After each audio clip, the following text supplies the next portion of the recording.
Hello friends, पिछले lecture में अपन ने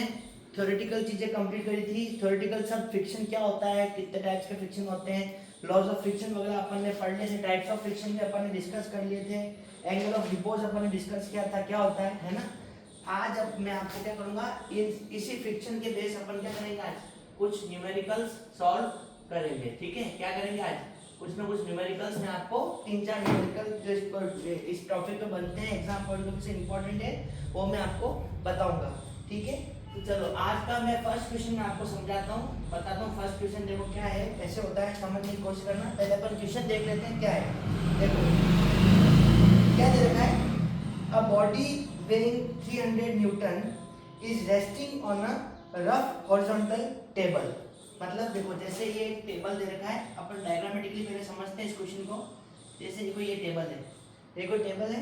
ये रफ हॉरिजॉन्टल है, मतलब हॉरिजॉन्टल इस डायरेक्शन में ऐसे पड़ा हुआ है टेबल। ठीक है ना, ये रफ सरफेस है। ठीक है, अब इसका मतलब क्या है, a body weighing 300 Newton is resting on a rough horizontal table. Suppose एक बॉडी है, ठीक है, ये एक बॉडी है 300 किलो न्यूटन की। ठीक है ना, ये इसके ऊपर रेस्ट कर रही है। ठीक है, अब देखो अब क्या होता है, ये सपोज इस बॉडी का क्या है, सेंटर है। ठीक है, तो अ बॉडी weighing 300 न्यूटन, मतलब अब जैसे ये बॉडी है, ये 300 न्यूटन की इस टेबल के ऊपर पड़ी हुई है। इसका मतलब क्या है, ये सेल्फ वेट इसका नीचे लगेगा, यहाँ से नीचे इस तरह से सेल्फ वेट लगेगा 300 न्यूटन का, ग्रेविटी की वजह से, ग्रेविटेशनल फोर्स की वजह से। ठीक है, तो ये 300 न्यूटन का ये सेल्फ वेट, ये बॉडी जो है ये इस टेबल के ऊपर लगा तो ऑटोमेटिकली ये टेबल से का अर्थ पे ट्रांसफर हो रहा है फोर्स लोड। ठीक है ना, तो ये बॉडी क्या है 300 न्यूटन, इस डायरेक्शन में इसका अर्थ की डायरेक्शन में 300 न्यूटन का फोर्स लगेगा। ठीक है, ये अपने क्वेश्चन दे रखा है। ठीक है ना, अब क्या बोल रहा है ये, अब ये बोल रहा है a pull of 100 newton is applied at an angle of 15 degree with the horizontal. मतलब अब इस बॉडी को 100 न्यूटन से खींचना है अपन इस डायरेक्शन में। सपोज थोड़ा सा ये क्या हो रहा है, ये इस डायरेक्शन में इसको खींच रहे हैं। ठीक है ना, तो इस ऐसे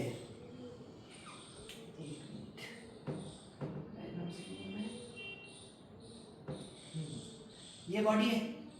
ये बॉडी यहाँ से खींच रहे हैं अपन ऐसे कुछ। ठीक है ना, कितना 100 न्यूटन फोर्स लग रहा है यहाँ पे। ठीक है, 100 न्यूटन से इस बॉडी को क्या कर रहे हैं, खींच रहे हैं। 100 न्यूटन से इस बॉडी को अपन क्या कर रहे हैं, 100 न्यूटन फोर्स लगा के इस बॉडी को अपन ऐसे खींच रहे हैं। ठीक है, ये अपने क्वेश्चन दे रखा है। और ये जो हॉरिजॉन्टल से एंगल बना रहा है वो कितना बना रहा है, 15 डिग्री बना रहा है। ये भी एट एन एंगल ऑफ कितना, a pull of 100 newton is applied at an angle of 15 degree with the horizontal. मतलब ये हॉरिजॉन्टल मतलब यहाँ से हॉरिजॉन्टल से कितना 15 डिग्री एंगल, ये फोर्स जो लगा रहे लग रहा है वो 15 डिग्री हॉरिजॉन्टल से एंगल बना रहा है। ये अपने को क्वेश्चन में दे रखा है, कितना देखा, ये थीटा की वैल्यू दे रखी 15 डिग्री। ठीक है, थीटा इक्वल टू कितना हुआ, थीटा इक्वल टू 15 डिग्री, ये अपने को क्वेश्चन में गिवन है। ठीक है, with the horizontal just causes the body to slide over the table. मतलब इतना फोर्स 100 न्यूटन लगा है, तो इससे क्या हुआ, ये बॉडी जो है वो हल्की सी इस सरफेस से क्या होना शुरू हुई, स्लाइड होना शुरू हुई। ठीक है, make calculations for the normal reactions and the coefficient of friction. अब देखो ये चीज अपने को दे रखी है, ये जो लोड है वो लोड नीचे की साइड में 300 न्यूटन लगेगा ग्रेविटेशन की वजह से। ठीक है, क्योंकि ये लोड नीचे की तरफ लग रहा है तो 100% इसके अपोजिट क्या होगा, पहले जैसे अपन ने थ्योरेटिकली चीज डिस्कस करी थी, तो इससे 100% इसके अपोजिट कुछ ना कुछ क्या होगा, यहाँ पे ऊपर की साइड में क्या होगा, नॉर्मल रिएक्शन लगेगी आर। ठीक है, आर लगेगी, नॉर्मल रिएक्शन लगेगी। और क्योंकि ये फोर्स 100 न्यूटन से इस डायरेक्शन में इस बॉडी को अपन खींच रहे हैं, तो 100% इसके अपोजिट डायरेक्शन में क्या होगा, कुछ ना कुछ फ्रिक्शन लगेगा इस डायरेक्शन में। ये फोर्स इस डायरेक्शन में लग रहा है 100 न्यूटन का, तो इसके अपोजिट कुछ ना कुछ फोर्स फ्रिक्शनल फोर्स लगेगा F equal to mu R, जिसकी वैल्यू होगी, ये अपन ने फॉर्मूला पढ़ा है पहले। तो ये क्या फ्रिक्शनल फोर्स लगेगा, अपोजिट डायरेक्शन लगेगा, क्योंकि अपन ने फ्रिक्शन की प्रॉपर्टी क्या होती है, अपन ने जब प्रॉपर्टीज ऑफ फ्रिक्शन डिस्कस किया था तो अपन उसमें एक चीज डिस्कस करी थी कि फ्रिक्शनल फोर्स हमेशा जिस डायरेक्शन में फोर्स लगता है उसके क्या होता है, अपोजिट डायरेक्शन में फ्रिक्शनल फोर्स लगता है। ठीक है, समझ में आया मैंने आपको। अब देखो, अब अपने को क्या करना है, अपने को ये नॉर्मल रिएक्शन निकालनी है। ठीक है ना, और अपने को क्या निकालना है, इस म्यू आर, मतलब इस म्यू की वैल्यू, कोएफिशिएंट ऑफ फ्रिक्शन की वैल्यू भी अपने को निकालनी है। समझ में आया बात आपको। अब देखो, अब अपन ये अपना क्वेश्चन हुआ, अब अपन क्या करेंगे, अब देखो अपन क्या करेंगे, ये 100 न्यूटन फोर्स जो लग रहा है, ये 100 न्यूटन फोर्स जो लग रहा है, इसको अपन क्या करते हैं, रिजोल्यूशन ऑफ फोर्सेस अपन ने सेकंड चैप्टर में पढ़ा था शुरुआत में। तो अपन इस 100 न्यूटन फोर्स को क्या करेंगे, एक्स एक्सिस और वाई एक्सिस, ये एक्स एक्सिस होती है वाई एक्सिस होती है, तो इस 100 न्यूटन फोर्स को अपन क्या करेंगे, एक्स एक्सिस और वाई एक्सिस के अलोंग रिजॉल्व कर देंगे। ठीक है, ये अपने को थीटा दे देगा 15 डिग्री, तो 100 न्यूटन को अपन एक्स एक्सिस के अलोंग रिजॉल्व करेंगे, इसका डायरेक्शन रहेगा ऐसा, और ये क्या आएगा 100 cos कंपोनेंट रहता है एक्स एक्सिस के अलोंग, तो इसको रिजॉल्व करेंगे, यहाँ पे क्या आएगा 100 cos 15 डिग्री, 100 cos 15 डिग्री, और इसी तरह से इसको अपन y एक्सिस के अलोंग रिजॉल्व कर देंगे इस फोर्स को, तो ये क्या आएगा 100 sin 15 डिग्री, 100 यहाँ पे आएगा इस डायरेक्शन में 100 sin 15 डिग्री। समझ में आया आपको, ये x एक्सिस और y एक्सिस के अलोंग अपन ने क्या किया, इस 100 न्यूटन फोर्स को क्या किया, रिजॉल्व कर दिया। ठीक है, अब देखो, अब अपन क्या करेंगे, वही summation of fx equal to 0, सबसे पहले अपन ने इक्वेशन लगाई, इक्विलिब्रियम कंडीशन वाली इक्वेशन लगाई, summation of fx equal to 0 किया अपन ने। ठीक है, इसका क्या मतलब हुआ, fx मतलब x एक्सिस के अलोंग जो भी लग रहे हैं उसको अपन ने क्या किया, 0 कर दिया, तो 100 cos थीटा x एक्सिस ये हो गया, तो इसमें क्या हुआ 100 cos थीटा, इस डायरेक्शन को अपन ने पॉजिटिव माना, 100 cos 15 डिग्री माइनस, क्यों, क्योंकि ये म्यू आर जो फ्रिक्शनल फोर्स है वो इस फोर्स के, ये फोर्स इधर लग रहा है लेकिन ये फोर्स क्या लग रहा है, इसके अपोजिट इस डायरेक्शन में लग रहा है, कि ये फोर्स इस डायरेक्शन में लग रहा है और ये फोर्स क्या लग रहा है, इस डायरेक्शन में लग रहा है, इसलिए इसको अपन क्या करेंगे, माइनस करेंगे, तो अपन लिखेंगे 100 cos 15 degree minus mu R, minus f equal to mu R, तो म्यू आर बराबर क्या हो गया 0। समझ में आया आपको, ये एक अपनी इक्वेशन बन गई। ठीक है, ये फर्स्ट इक्वेशन बन गई अपनी, इस इक्वेशन को नंबर 1 डाल देते हैं। इसी तरह से अपन क्या करेंगे, summation of fy equal to 0 करेंगे, summation of fy equal to 0, मतलब क्या हुआ, अब देखो, अब इसमें क्या करेंगे अपन, लाइक फोर्सेस को ऐड कर देंगे और अनलाइक फोर्सेस को माइनस कर देंगे। ठीक है, जैसे ऊपर की साइड पे दो फोर्स लग रहे हैं, R लग रहा है एक तो, और एक क्या लग रहा है, रिजॉल्व किया था अपन ने 100 न्यूटन को, तो क्या है 100 sin 50 डिग्री, ऊपर की साइड को अपन ने क्या माना, पॉजिटिव माना, इसको लिख सकते हैं अपन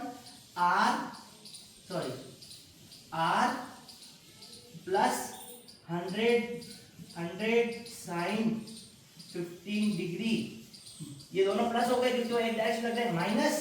माइनस क्या करेंगे, 100 न्यूटन को माइनस कर देंगे, हाँ माइनस 300 न्यूटन इक्वल टू 0। समझ में गया आपको, तो इसको अपन यहाँ से अपन R क्या निकाल सकते हैं, यहाँ से अपन R की वैल्यू निकाल सकते हैं, R इक्वल टू क्या हो जाएगा, R इक्वल टू हो जाएगा 300, यहाँ से देखो R इक्वल टू इधर 300 का क्या प्लस हो गया, R इक्वल टू लिख सकते 300, R इक्वल टू यहाँ पे आ जाएगा R इक्वल टू 300 माइनस 300, इसको इधर लेके गए 300 माइनस 100 sin 15 डिग्री। समझ में आया, तो यहाँ से R की भी निकाल लो, R इक्वल टू कितना हो जाएगा, इसको अगर आप सॉल्व कर लोगे, तो R की कैलकुलेटर से कर लेना, तो R इक्वल टू कितना आ जाएगा 274.1212 न्यूटन, ये R की वैल्यू आ गई, ये R की वैल्यू आ गई। समझ में गया आपको, अब यहाँ से R की भी निकल गई, अब अपने को अल्टीमेटली क्या करना है, मैं कैलकुलेशन को नॉर्मल डायरेक्शन की वैल्यू आ गई, मतलब इसकी वैल्यू आ गई अपने R इक्वल टू कितना आ गया, R इक्वल टू आ गया 274.12 न्यूटन, मैं कैलकुलेशन को normal direction and the coefficient of friction. अब अपने को क्या करना है, म्यू की वैल्यू भी निकालनी है, इसकी म्यू की वैल्यू भी निकालनी है। अब अपन म्यू की वैल्यू निकालने के लिए अपन क्या करते हैं, इस इक्वेशन के अंदर इस R की वैल्यू पुट कर देता हूं, फर्स्ट इक्वेशन के अंदर अपन R की वैल्यू पुट कर दें तो अपने को क्या मिल जाएगा, म्यू मिल जाएगा। समझ में आया आपको, तो फर्स्ट इक्वेशन के अंदर पुट कर दो आप, देखो 100 इस इक्वेशन में देखना, 100 cos 15 degree minus mu into R कितना आया 274.12 इक्वल टू क्या हो गया 0 हो गया। तो यहाँ से इसको सॉल्व कर लोगे तो 100 cos 15 डिग्री इक्वल टू कितना होगा, म्यू इनटू, इसको इधर लेके चला गया तो म्यू इनटू 274.12, यहाँ से म्यू कितना आ जाएगा, म्यू आ जाएगा, म्यू इक्वल टू कितना है, इसको अपन क्या करें लेके चले जाएं, तो म्यू इक्वल टू कितना हो जाएगा, यहाँ से देख लो म्यू इक्वल टू कितना हो जाएगा, म्यू इक्वल टू हो जाएगा 100 cos 15 डिग्री अपॉन नीचे चला गया तो कितना आ गया अपॉन 274.12। इसको अगर आप सॉल्व कर लोगे तो म्यू की वैल्यू कितना जाएगी, म्यू की वैल्यू आ जाएगी 0.352। ये आपके क्या हो गया, आंसर हो गया। कोएफिशिएंट ऑफ फ्रिक्शन कितना हो गया आपका 0.352। कोएफिशिएंट ऑफ फ्रिक्शन निकाल दिया अपने को, रिएक्शन निकालनी थी, अपन ने रिएक्शन निकाल ली, आर की वैल्यू निकाल ली और अपन ने कोएफिशिएंट ऑफ फ्रिक्शन की वैल्यू भी निकाल ली। समझ में आया आपको क्वेश्चन? बहुत इजी क्वेश्चन था। अपन को रिजोल्यूशन ऑफ फोर्सेस का कांसेप्ट इसके अंदर यूज करना पड़ेगा ताकि अपन इस क्वेश्चन को इजीली सॉल्व कर पाएंगे। ठीक है, ये क्वेश्चन कराया मैंने आपको, समझ में आया? चलो एक क्वेश्चन और अपन करते हैं, इसी की तरह का कुछ अलग टाइप का क्वेश्चन होगा तो अपन अभी डिस्कस करते हैं। ठीक है, तो एक क्वेश्चन और बताता हूँ मैं आपको। ये क्वेश्चन हुआ आपको, इस तरह के क्वेश्चन एग्जाम के अंदर आएंगे आपको सॉल्व करने हैं। बहुत इजी है, अच्छे नंबर का क्वेश्चन आता है ये और इजीली सॉल्व भी हो जाता है, नंबर भी फुल में से फुल आ जाते हैं इस टाइप के क्वेश्चन का। ठीक है, एक नेक्स्ट क्वेश्चन मैं आपको बताता हूँ, क्वेश्चन नंबर 2। एक क्वेश्चन और बताता हूँ मैं आपको, इसी टाइप का है वो क्वेश्चन नंबर 2। जैसे कि अब देखो, अब इसके अंदर क्या है, a body of weight 100 Newton rests on a rough horizontal surface, mu equal to दे रखा है आपको 0.3 and is acted upon by a force applied at an angle of 30 degree to the horizontal. What force is required to just cause the body to slide over the surface? मतलब देखो इसके अंदर क्या दे रखा है, सबसे पहले देखो ये एक सरफेस है, ठीक है, ये एक सरफेस है, ये एक सरफेस है, ठीक है, ये एक सरफेस दे रखा है आपको, ठीक है, ये एक सरफेस दे रखा है। अब आपको इसके अंदर क्या दे रखा है, a body of weight 100 newton rest on a rough horizontal surface.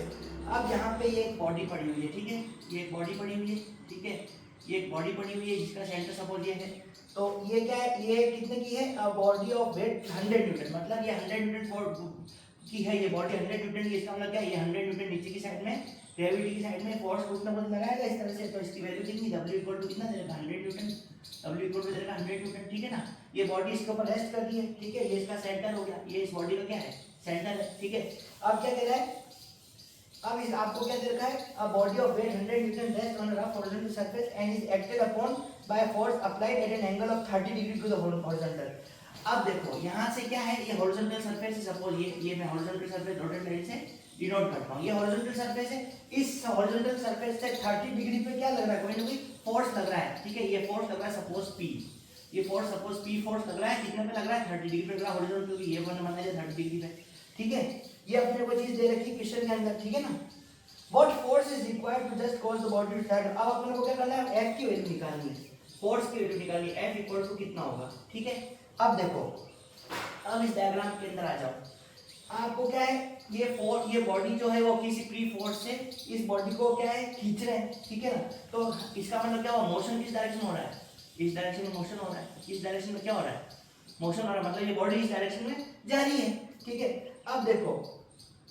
क्योंकि यहाँ पे weight W equal to 100 newton gravity की साइड में लग रहा है, क्योंकि ऐसा हो रहा है तो इसके अपोजिट मैंने आपको क्या बताया, हमेशा कुछ ना कुछ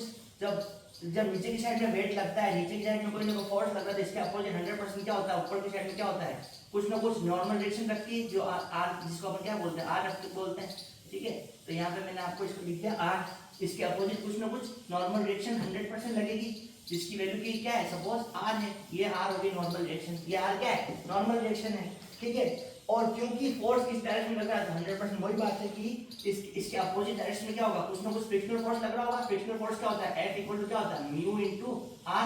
इनटू R, ठीक है। ये चीज अपने को समझ में आई, ठीक है, वही बात है। अब अपन क्या करें, देखो अब अपन क्या करें, सबसे पहले अपन क्या करते हैं, क्योंकि ये फोर्स P लग रहा है तो इसको अपन क्या करते हैं, x और y एक्सिस के डायरेक्शन में, x एक्सिस और y एक्सिस के डायरेक्शन में अपन क्या करते हैं, इसको रिजॉल्व कर लेते हैं। अगर x एक्सिस के डायरेक्शन में इस P फोर्स को अगर अपन रिजॉल्व कर देंगे क्या आएगा, बाहर की साइड में आएगा और इसकी वैल्यू होगी कितनी, P cos 30 डिग्री, और इसके y डायरेक्शन में अगर इसको रिजॉल्व करें तो इसको देते हैं P sin 30 डिग्री, ठीक है, ये हुआ। अब देखो, अब अपन क्या करें, summation of fx equal to 0, equilibrium condition निकालते हैं, summation of fx equal to 0, मतलब इस एक्सेस के अलोंग जितने भी फोर्सेस लग रहे हैं उसको इक्वेट पर 0 के बराबर हम क्या करते हैं, इक्वेट कर देते हैं, ठीक है। तो इसका क्या मतलब हुआ, summation of fx equal to 0 this implies क्या हुआ, p cos थीटा बराबर क्या हुआ, p cos 30 डिग्री के बराबर क्या होगा, ये इस डायरेक्शन में लग रहा है फोर्स, एक ही डायरेक्शन में एक ही फोर्स लग रहा है, तो पी पी cos 30 के बराबर क्या हो जाएगा, म्यू आर के बराबर हो जाएगा, बराबर क्या हो जाएगा, म्यू आर एफ के बराबर हो जाएगा। समझ में आएगा आपको, ये फोर्स इसके बराबर हो जाएगा, ठीक है, पी cos थीटा बराबर क्या हो जाएगा, म्यू आर के बराबर हो जाएगा। तो यहाँ से देखो, यहाँ से देखो एफ बराबर कितना हो गया, एक मिनट रुक जाओ, हाँ summation of fx equal to 0 p cos theta बराबर बराबर है, इसको f p बराबर भी लिखते हैं, बराबर p cos थीटा हो गया, ठीक है ना, ये हुआ। अब अपन ने क्या किया, summation of fy equal to 0 summation of fy equal to 0 किया, तो इसका मतलब क्या होगा, समेशन fy इक्वल टू 0 बराबर क्या होगा, तो मतलब इस डायरेक्शन में जितने फोर्स लग रहे हैं वो किसके बराबर होंगे, इसके बराबर होंगे नीचे की साइड में। तो क्या लिख सकते हैं अपन, दिस इंप्लाइज क्या लिख सकते हैं, r, ये r लग रहा है इधर, r प्लस एक और क्या लग रहा है, p sin थीटा रिजोल्व किया अपन ने, तो p sin 30 degree r plus p sin 30, ये दोनों बराबर किसके बराबर होगा, इसके नीचे एक ही फोर्स लग रहा है 100 न्यूटन ग्रेविटी, तो इसके बराबर 100 के बराबर ये चीज हो जाएगी। समझ में आया तो p cos थीटा बराबर ये हो जाएगा। अब देखो एक और चीज क्या होगी इसके अंदर, ऑल्सो ऑल्सो ऑल्सो, ये तो चीज होगी, फर्स्ट इक्वेशन होगी, ये होगी सेकंड इक्वेशन। अब f equal to mu R भी है, देखो f इक्वल टू क्या है, यहाँ से अपन ने देखा f equal to mu R भी होता है, ठीक है ना, म्यू आर भी होता है। तो अब यहाँ पे अपन देखो, अब अपन क्या करेंगे, यहाँ पे f equal to mu R भी होता है, तो इसके अंदर अपन रख सकते हैं दिस इंप्लाइज, इसको देखो f की जगह क्या रख सकते हैं अपन, f की जगह अपन रख सकते हैं p cos theta, p cos theta, p cos theta, p cos theta 30 degree बाद में लिखेंगे, p cos theta, p cos, रुको, p cos थीटा बराबर क्या लिख सकते हैं अपन, बराबर क्या लिख सकते हैं, f equal to p cos theta था ना, p cos थीटा, यहाँ पे लिखा है f equal to p cos theta, तो p cos थीटा के बराबर क्या था, म्यू इनटू r है, ठीक है, p cos थीटा बराबर म्यू इनटू म्यू, क्या म्यू रखो, और r की वैल्यू क्या है, म्यू इनटू r क्या है, r क्या है, r है w minus p sin theta, w minus p sin theta, w minus p sin theta, ठीक है, ये लिखा अपन ने। अब देखो यहाँ से अपने को क्या करना है, p की वैल्यू निकालनी है, अपने को p की वैल्यू निकालनी है, तो यहाँ से p क्या आ जाएगा, p बराबर क्या आ जाएगा, mu into w minus p sin theta upon cos theta, ये चीज यहाँ से, ये चीज इस इक्वेशन से आई, ठीक है। अब अपन क्या करेंगे, देखो p इक्वल टू यहाँ पे वैल्यू पुट कर दो, दिस इंप्लाइज p बराबर क्या हो जाएगा, म्यू की वैल्यू अपने को कितनी दे रखी है, म्यू की वैल्यू अपने को क्वेश्चन में दे रखी है, म्यू की वैल्यू 0.3 दे रखी है, 0.3 लिखा है, 0.3 इनटू w कितना है, 100 न्यूटन है, नीचे लग रहा है ये w 100, तो 100 माइनस p sin थीटा कितना 30 डिग्री है, थीटा कितना है 30 डिग्री है, तो p का p लिखा, p sin 30 degree upon cos 30 degree, cos भी कितना हुआ 30 डिग्री हो गया, ठीक है। अब इसको अपन ने सॉल्व किया, आगे इसको अपन सॉल्व करेंगे, इसको अगर आप आगे सॉल्व करोगे, दिस इंप्लाइज देखो p इनटू देखो हाँ, इसको आप सॉल्व करो, p is equal to 0.3 into 100 minus sin theta की वैल्यू क्या है 1/2, तो इसको लिख सकते हैं 0.5p अपॉन cos 30 वैल्यू होती है 0.866, कैलकुलेटर से कैलकुलेट कर लेना, ठीक है ना, ये हुआ। अब इसको अगर आप सॉल्व करोगे, इसको आप अगर सॉल्व करोगे, तो इसको आप देखो, इधर देखो, इधर देखो, इसको आप इधर देखो, यहाँ पे देखो 0.866p इज इक्वल टू कितना आ जाएगा 0.866p, इसको इधर मल्टीप्लाई किया, ठीक है ना, 0.866p इक्वल टू, इसको आप सॉल्व करोगे इसको, तो ये आ जाएगा 0.866p plus 0.866p plus 0.15p equal to, इसका आप सॉल्व करोगे तो अल्टीमेट इक्वेशन ये आपको मिलेगी, इसके बराबर क्या है 30 के बराबर है, ठीक है। तो यहाँ से आप p की वैल्यू निकालो, यहाँ से p निकालोगे, p इक्वल टू कितना आ जाएगा, इसको सॉल्व करोगे तो अल्टीमेटली p की वैल्यू आपकी आ जाएगी 29.53 न्यूटन, ये आपके क्या आ गया, p की वैल्यू आ गई, मतलब आपको इस चीज की वैल्यू निकल गई, ये चीज कितनी आ गई, p इक्वल टू आ गया 29.53 न्यूटन, ये आपको क्या हुआ, p की वैल्यू आ गई, ठीक है। अब देखो ये आपको p की वैल्यू आ गई, अब ये आपको एक चीज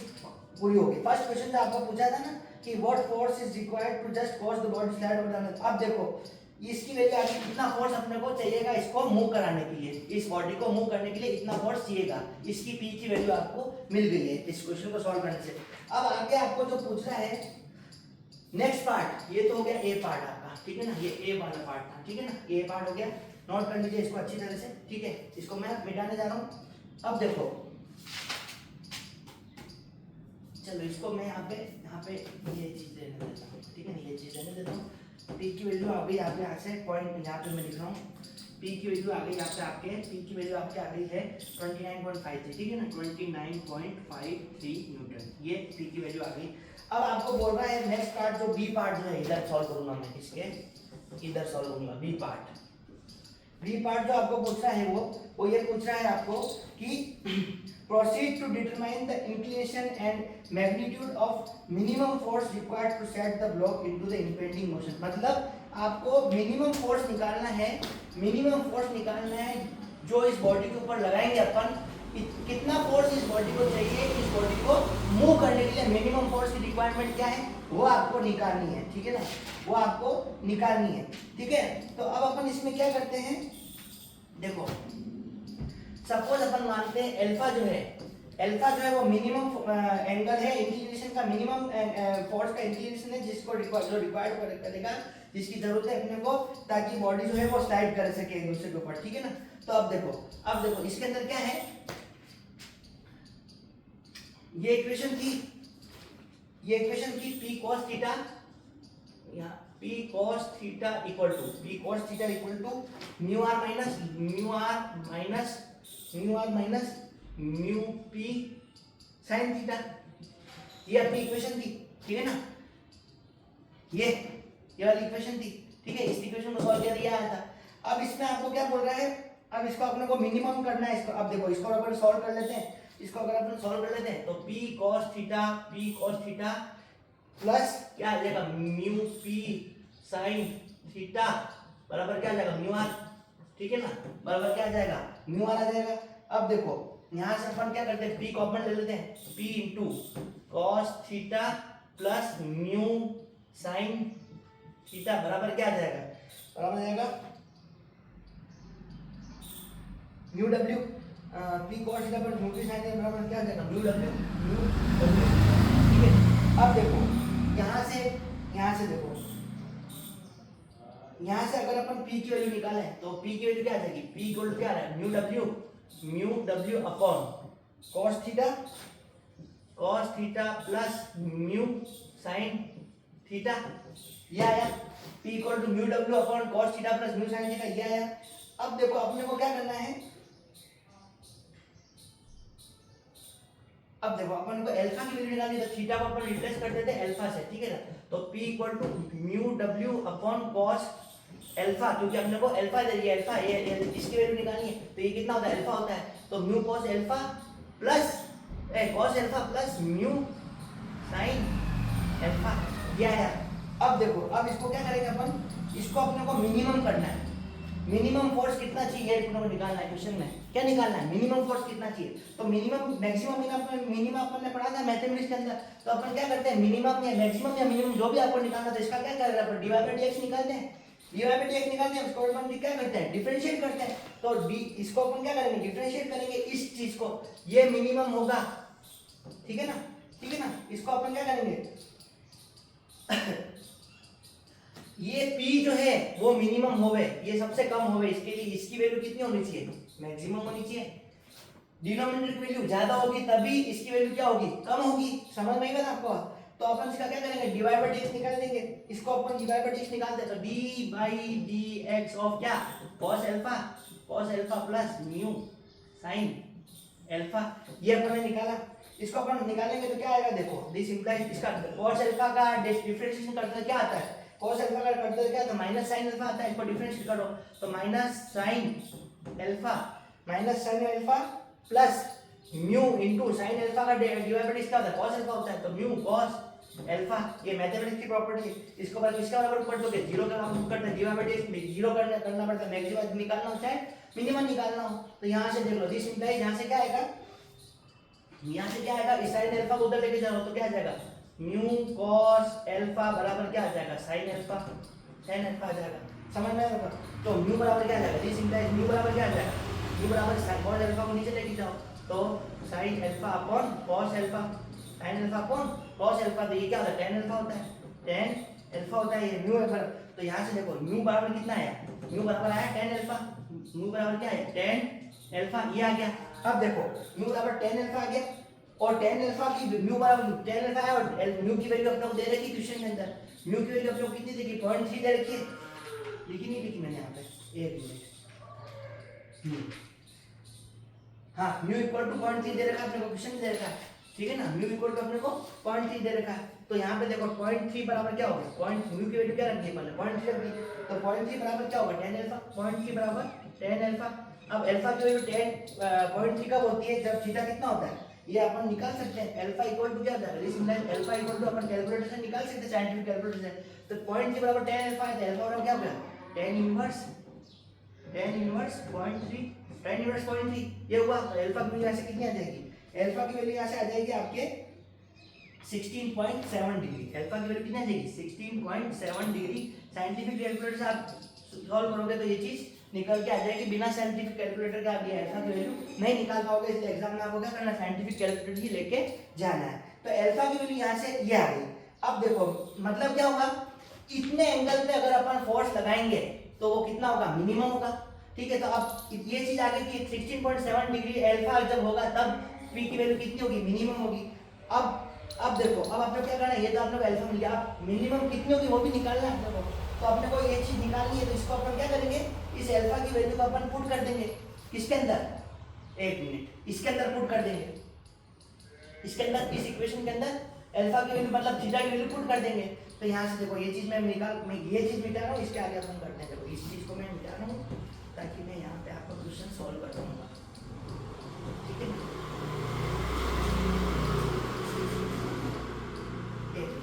अब अपन क्या करेंगे, अल्फा की वैल्यू पुट कर देंगे, तो p इक्वल टू कितना था, p इक्वल टू कितना था, यहाँ से देखो एक मिनट,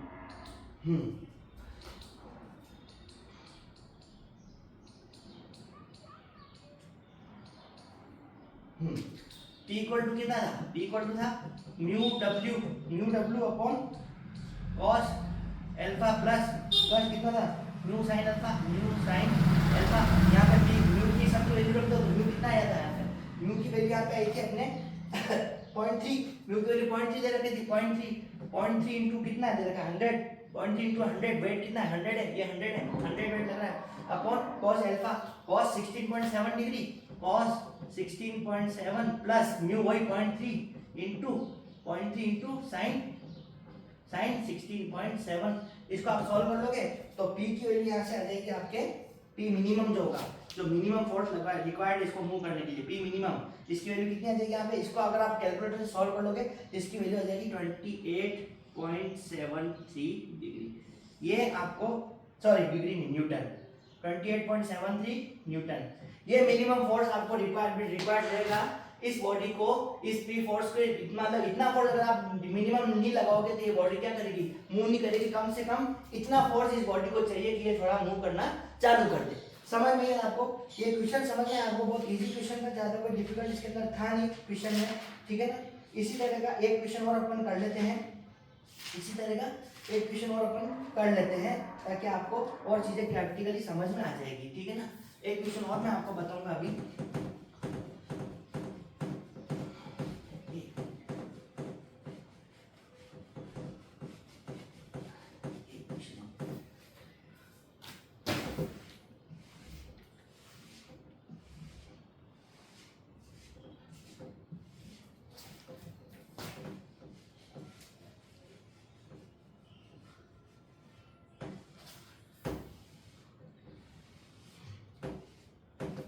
क्वेश्चन नंबर 3, एक क्वेश्चन और मैं आपको बता देता हूँ, क्वेश्चन नंबर 3, एक क्वेश्चन और मैं आपको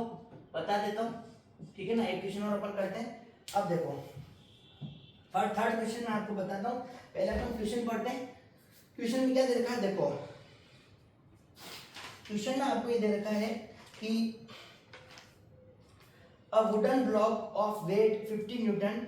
rests on a horizontal plane, ठीक है ना, मतलब देखो क्या दे रखा है, ये एक हॉरिजॉन्टल प्लेन है, सपोज सामान्य क्वेश्चन करना, ये हॉरिजॉन्टल प्लेन है, ठीक है ना,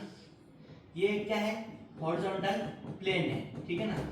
ये हॉरिजॉन्टल प्लेन है। अब इसके ऊपर अ wooden block of 50 Newton rest, suppose ये 50 न्यूटन का एक ब्लॉक है, ठीक है ना, इसके ऊपर रेस्ट कर रहा है, ठीक है ना, ये इसके ऊपर क्या कर रहा है, रेस्ट कर रहा है, ये 50 न्यूटन का है, इसको मैं यहाँ लिखता हूँ 50 न्यूटन कितना है। तो देखो ये जब ये बॉडी जब इसके ऊपर रेस्ट करे तो 50 न्यूटन, जाहिर सी बात है कितना लगेगा, नीचे की साइड लगेगा, ये नीचे की साइड लगा दिया मैंने 50 न्यूटन। ये 50 न्यूटन का ब्लॉक इस हॉरिजॉन्टल बॉडी के ऊपर क्या है, हॉरिजॉन्टल सरफेस के ऊपर क्या कर रहा है, रेस्ट में कर रहा है, ऐसा क्वेश्चन बोल रहा है हम लोग, ठीक है ना। A wooden block of weight 15 newton rest on a horizontal plane, ठीक है। अब देखो determine the force required to just pull it and push it, ठीक है ना, मतलब इसको खींचने में और इसको धक्का देने में, दोनों में अपने को क्या करना है, फोर्स निकालना है, ठीक है ना। Between the mating surfaces, comment on the result. Take coefficient of friction equal to point mu बराबर 0.4 की वैल्यू लेनी है आपको, ये चीज आपको क्वेश्चन में दे रखी है। अब देखो सबसे पहले अपन पुलिंग की बात कर लेते हैं, इसी में बता देता हूँ मैं, सबसे पहले अपन पुलिंग की बात करते हैं। पुलिंग मतलब इस बॉडी को खींचना है, खींचने में कितना फोर्स लगेगा, तो खींचना है तो खींचने का मतलब क्या हुआ, इस डायरेक्शन में फोर्स लगेगा, इस डायरेक्शन में, इस डायरेक्शन लगेगा, सपोज वो कितना लगेगा, इसको अपन P1 मानते हैं, ठीक है ना, इतना फोर्स लगेगा इसको खींचने में, ठीक है ना। खींचना मतलब देखो, खींचना मतलब इस बॉडी को खींचना है, खींचने का मतलब ऐसे खींचेंगे, ऐसे खींचेंगे, ठीक है ना। तो अब देखो सपोज ये, अब ये wooden block of weight 15 x देते, अब देखो इसके अंदर क्या देता है हाँ, ये हॉरिजॉन्टल से 15 डिग्री बनाता है, सपोज ये क्वेश्चन में आपने को दे रखा है यहाँ से, ठीक है ना, ये सपोज 15 डिग्री बना रहा है एंगल, ठीक है ना, थीटा की वैल्यू कितनी देखिए 15 डिग्री दे रखी है, 50 डिग्री बराबर थीटा, थीटा की वैल्यू 15 डिग्री दे रखी है, ठीक है ना, ये आपको क्वेश्चन में गिवन है।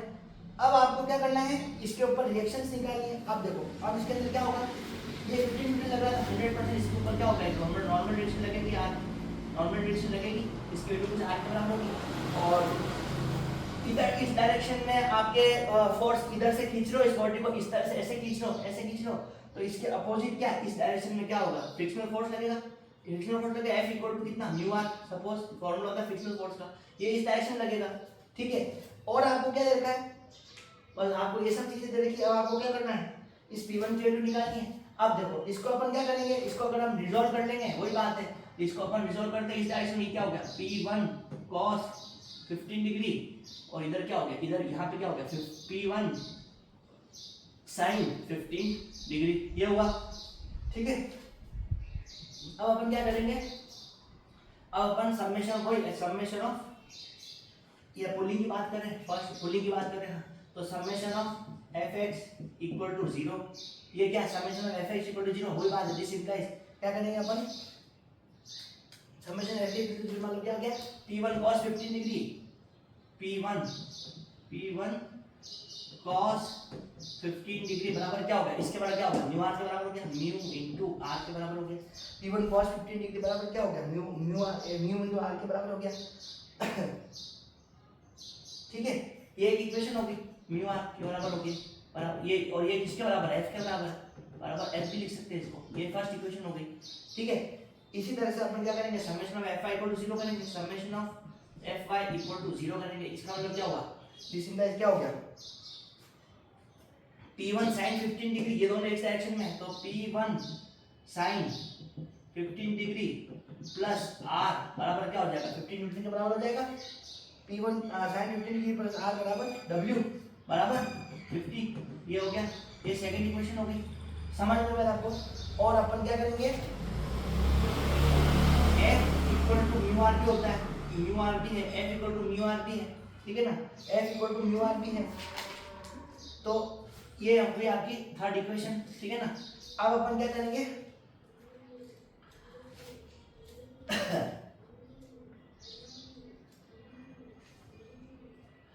हाँ, इन दोनों की वैल्यू फर्स्ट एंड सेकंड से अपन वैल्यू पुट कर देंगे, अपन थर्ड के अंदर पुट कर देंगे, ठीक है। तो देखो पुटिंग यहाँ लिखेंगे अपन,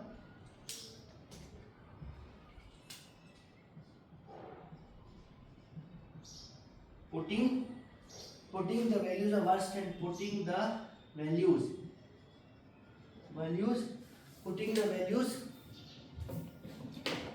पुटिंग द वैल्यूज ऑफ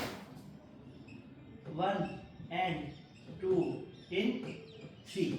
इन दोनों वैल्यू इसके अंदर अपन पुट कर देंगे, ठीक है ना। तो इसको अपन कैसे लिखेंगे, देखो P1 लिख ली simplify, P1 cos 50 degree, P1 cos 15, P1 cos 15 बराबर क्या लिख सकते हैं अपन, mu R, mu into R कितना है, आर कितना है, mu into W minus P1 sin 15 degree, P1 sin 15 degree, ये लिखा आपने, ठीक है ना। तो P1 की वैल्यू ऐसे क्या आ जाएगी, दिस इंप्लाइज P1 कितना आ जाएगा, P1 आ जाएगा म्यू इंटू, यहाँ इसको नीचे लेके चले जाओ, mu into W minus P1 sin 15 degree upon कितना है, cos 15 डिग्री। समझ में आएगा आपको। इसको अगर आप सॉल्व कर लोगे, इस इंप्लाइज P1 बराबर म्यू कितना दे रखा है, म्यू दे रखा 0.4, म्यू की वैल्यू दे रखी 0.4 दे रखी है यहाँ पे 0.4 इंटू W कितना है 50 माइनस P1 sin, P1 कितना है, P1 यहाँ पर निकालना है, P1 sin 15 की वैल्यू कितनी होती है, P1 इंटू 0.258 कैलकुलेटर से निकाल लेना, ठीक है ना, अपॉन cos 15 कितना होता है 0.965, ये भी आपको कैलकुलेटर से निकालना है, ठीक है ना। यहाँ से अगर आप सॉल्व करोगे, यहाँ से अगर इसको आप सॉल्व कर लोगे, इसको आप सॉल्व करोगे तो देखो यहाँ पे क्या आएगा, देखो यहाँ पे क्या आएगा, इसको अगर आप मल्टीप्लाई करो 0.4 के अंदर तो यहाँ पे आ जाएगा P1 बराबर 20 माइनस, इसको आप कॉम्प्लेक्स इक्वेशन है थोड़ी सी, इसको 0.4 को 0.258 से मल्टीप्लाई करोगे तो ये चीज आ जाएगी 20 माइनस 0.1032 P1 अपॉन इसको 0.965, ठीक है ना। इसको आप सॉल्व करो बुला के, यहाँ से P1 के लिए आप इधर इसको P1 को इधर लेके आ गए तो अल्टीमेटली आपके देखो इधर देखो अल्टीमेटली P1 की वैल्यू आ जाएगी आपके, P1 की वैल्यू आपके आ जाएगी, यहाँ से आप सॉल्व करोगे तो P1 की वैल्यू आएगी कितनी आएगी 18.7 न्यूटन। कैलकुलेटिंग पार्ट इसको मैं इसलिए आपको फटाफट कर रहा हूँ ताकि ये तो आप कैलकुलेटर से कर लोगे, इसलिए आपको मैं इसको पूरा कैलकुलेट करना नहीं बताऊंगा अभी यहाँ पे, ठीक है, क्योंकि वो कंसेप्ट नहीं है, वो कंसेप्ट जो है वो चीज अपन फोकस करेंगे, बाकी कैलकुलेटिंग पार्ट तो आपको खुद ही कर लीजिएगा आप, ठीक है ना। तो कैलकुलेटर से सॉल्व कर लोगे आप तो P1 की कितनी आ जाएगी 18.7 न्यूटन आ जाएगी, समझ में आया आपको। तो इतना, अब इसका मतलब क्या हुआ, ये फोर्स लगेगा P1, यहाँ पे डायग्राम आपका ये फोर्स लगेगा इसको खींचने में, P1 की वैल्यू कितनी आ गई यहाँ से, P1 की वैल्यू कितनी आ गई 18.7 न्यूटन, इतना फोर्स लगेगा इस बॉडी को खींचने में।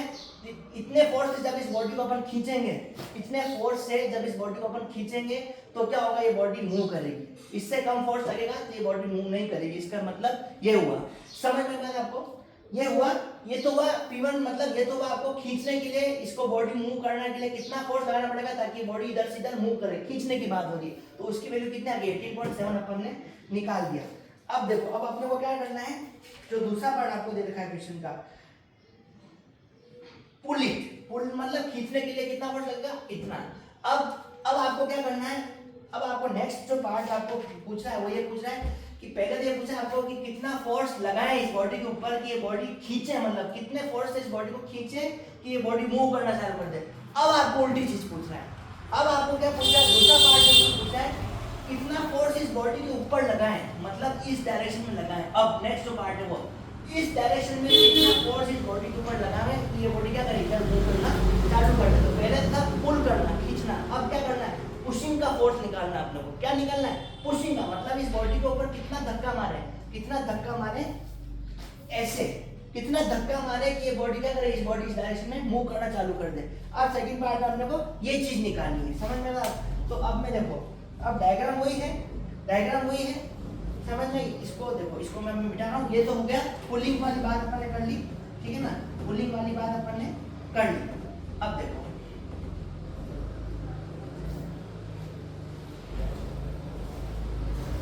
अब देखो पुशिंग की बात अपन करते हैं, ठीक है ना।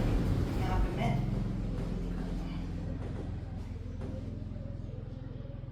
डायग्राम में बाकी चीजें वही रहेगी, ठीक है ना, ये भी चीज वही रहेगी, ये भी वही रहेगा, ये भी मिटा देता हूँ और ये भी मिटा देता हूँ, ये भी मिटा देता हूँ और ये भी मिटा देता हूँ। अब देखो अब इसके अंदर क्या है, फोर्स रिक्वायर्ड इन पुश, देखो वही बात है। अब ये क्या है, पहले तो था ये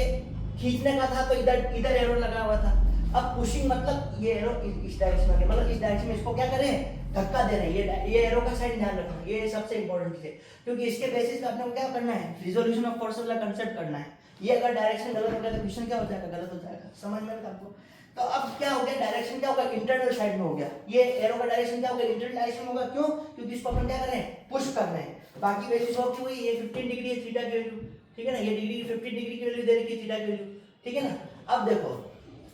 ये वही 15 न्यूटन का बोल्ट लग रहा है, ये W बराबर कितना हो गया, ये हो गया। अब देखो अब इसके अंदर क्या होगा, क्योंकि ये इस डायरेक्शन में फोर्स लग रहा है, तो अब देखो इसको अगर वही डायरेक्शन लगेगी आर यही लगेगी आपके, आर इसी तरह से लगेगी, आर इक्वल टू ऊपर लगेगी, ये वेट बराबर 50 न्यूटन, ग्रेविटी की वजह से नीचे ही लगेगा। अब देखो क्या होगा इसके अंदर, पहले फ्रिक्शनल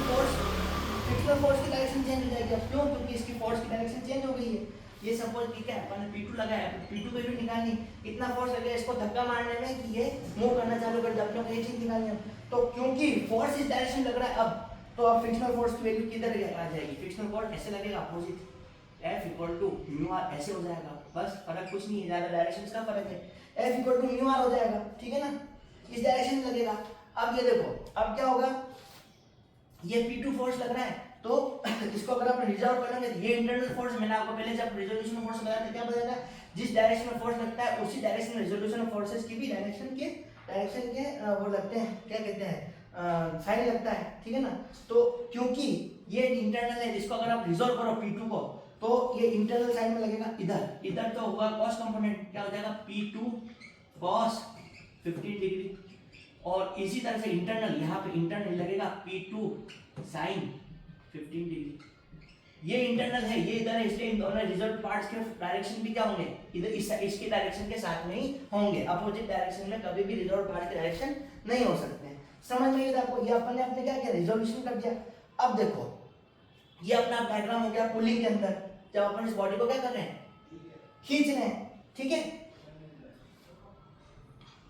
सॉरी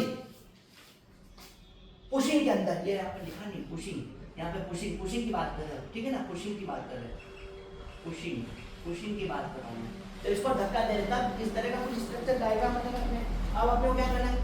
अपने पास क्या है, सब फोर्सेस की क्या होगी, डायरेक्शन से आगे अकॉर्डिंग टू कंडीशन, क्योंकि पहले पुलिंग था, अब क्या पुशिंग है, तो पुशिंग के अकॉर्डिंग ये डायरेक्शन रहेगी फोर्स की, जो अपन यहाँ पे शो कर रखी है। अब अपन क्या करेंगे, वही इक्विलिब्रियम कंडीशन लगा देंगे, क्या करेंगे, apply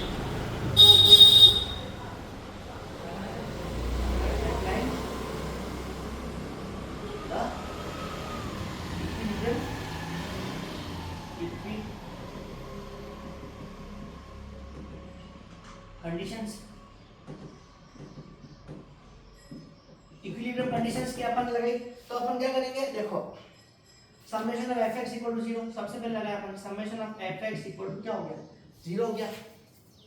summation of fx equal to क्या हुआ, 0 हुआ। तो अपन ने क्या किया, यहाँ पे देखो समेशन ऑफ fx मतलब x एक्सिस मतलब ये, ठीक है ना, तो इसमें क्या हो जाएगा, देखो P2 लग रहा है इधर और म्यू आर और फ्रिक्शनल फोर्स लग रहा है इधर, तो क्या हो जाएगा P2 cos 15 डिग्री बराबर है, ठीक है ना। सबसे पहले तो ये लिखो आप P2 symbolize P2 cos 15 degree बराबर कितना हो जाएगा F बराबर म्यू आर, ये इक्वेशन हो गई फर्स्ट,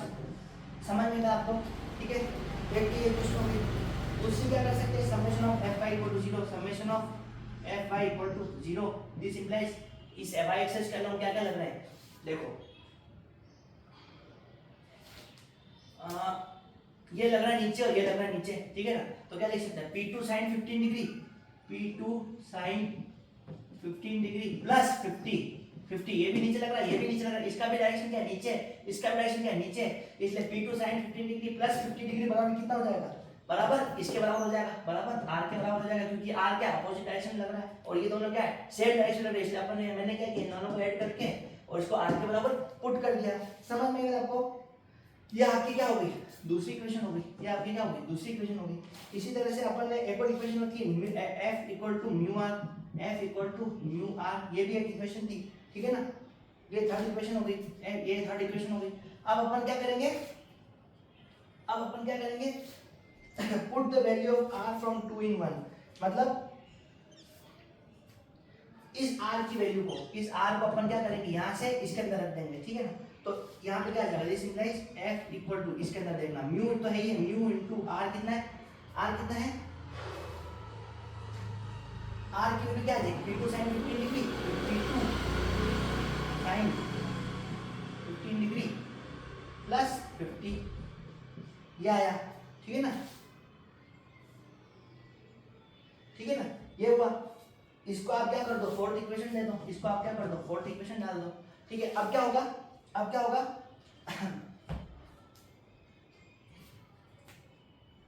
देखो ये भी f है,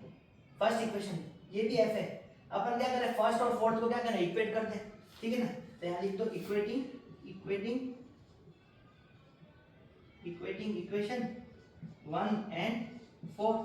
फर्स्ट एंड फोर्थ इक्वेशन को अपन ने क्या किया, इक्वेट कर दिया, ठीक है। तो इसमें क्या होगा, यहाँ पे देखो, यहाँ पे देखो म्यू इंटू, ये लिख रहा हूं मैं, mu into p2 sine 15 degree plus 50 बराबर कितना हो जाएगा, फोर्थ इक्वेशन बराबर कितना हो जाएगा, म्यू आर के बराबर है, बराबर क्या आ जाएगा, म्यू आर के बराबर है,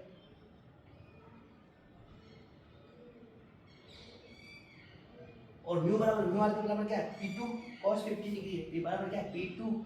cos 15 डिग्री है, समझ में आया आपको। यहां से आप क्या करो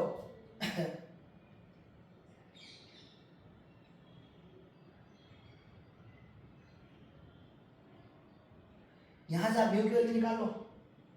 यहां से आप p2, जब इसको ना this implies mu into p2 sin 15 degree plus 50 mu बराबर कितना हो जाएगा, p2 cos 15 डिग्री, ठीक है ना। तो यहां से देखो, यहां से क्या करो, यहां से देखो, अब आप क्या करो, 50 म्यू बराबर क्या करो आप, यहाँ पे 50 म्यू, 50 देखो यहां से आप क्या करो, म्यू की वैल्यू आपको निकालनी है, म्यू 50 यहाँ से है ना, एक मिनट, हाँ एक म्यू डब्ल्यू, हाँ 50 म्यू बराबर, देखो 50 म्यू बराबर, 50 म्यू बराबर, यहाँ पे आप ये देखो p2 cos 15 degree minus mu p2 sin 15 degree, 50 mu बराबर ये आ जाएगा, ठीक है ना। तो यहाँ से देखो, यहाँ से आप p2 की वैल्यू निकालो, p2 की वैल्यू निकालो यहाँ से, इसके आगे में कर रहा हूँ, इसके आगे में इधर कर रहा हूँ, p2 बराबर कितना हो जाएगा, देखो p2 बराबर, आप इसको सॉल्व करोगे, इसको आप सॉल्व करोगे, इस इक्वेशन को अगर आप सॉल्व करोगे तो p2 जो आएगा आपके, वो आएगा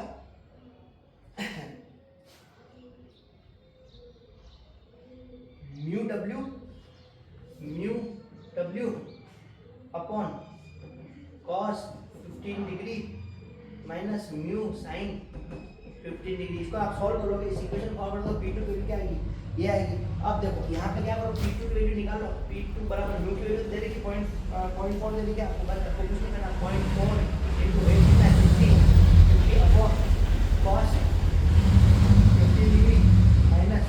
म्यू की वैल्यू 0.4 sin 15 डिग्री, इस इक्वेशन को आप सॉल्व कर लोगे तो p2 की वैल्यू कितनी आ जाएगी, p2 की वैल्यू आ जाएगी आपकी, ये आ जाएगी 23.17 न्यूटन आ जाएगी, समझ में आ रहा होगा, ये आ गई p2 की वैल्यू। और आपको p1 की वैल्यू जो थी वो कितनी थी, p1 की वैल्यू जो आपने निकाली थी, p1 ध्यान से देखना, p1 कितना था, p1 था आपके 18.7 न्यूटन, ठीक है ना। तो इसमें क्या होगा, p1 जो है वो p2 से कम है, इधर देखना, p1 जो है वो लेस देन है p2 से, ठीक है ना, p1 ने लेस देन है p2 से, तो इसका क्या मतलब हुआ इसका क्या मतलब, p1 p2 से कम है, इसका मतलब क्या हुआ कि it is easier to pull the block than to push it, मतलब इस ब्लॉक को खींचना ज्यादा आसान है, इस ब्लॉक को खींचने में कम फोर्स लगता है बनस्पति की इसको धक्का देने में। ये समझ में आता है आपको? ये अपन ने दोनों पुल और पुश का जो अपन ने दोनों जब आपके पुलिंग के टाइम पे और पुशिंग के टाइम पे दो अलग अलग कंडीशंस में अपन ने जब फोर्स निकाले, उस ये कंक्लूजन क्या निकला दोनों का, पुलिंग और पुशिंग का। ये पुशिंग करा है, इससे पहले मैंने आपको पुलिंग वाला समझाया था। तो उन दोनों का कंक्लूजन ये निकला कि इस ब्लॉक को क्या करना है, इस ब्लॉक को खींचना ज्यादा, मतलब इस डायरेक्शन में ऐसे अगर जब फोर्स लगेगा, ऐसे फोर्स लगाना ज्यादा आसान है बनस्पति इसको धक्का देना। समझ में आपको? बस यही आपको इस क्वेश्चन के अंदर निकालना था। समझ में आपको? बस ठीक है।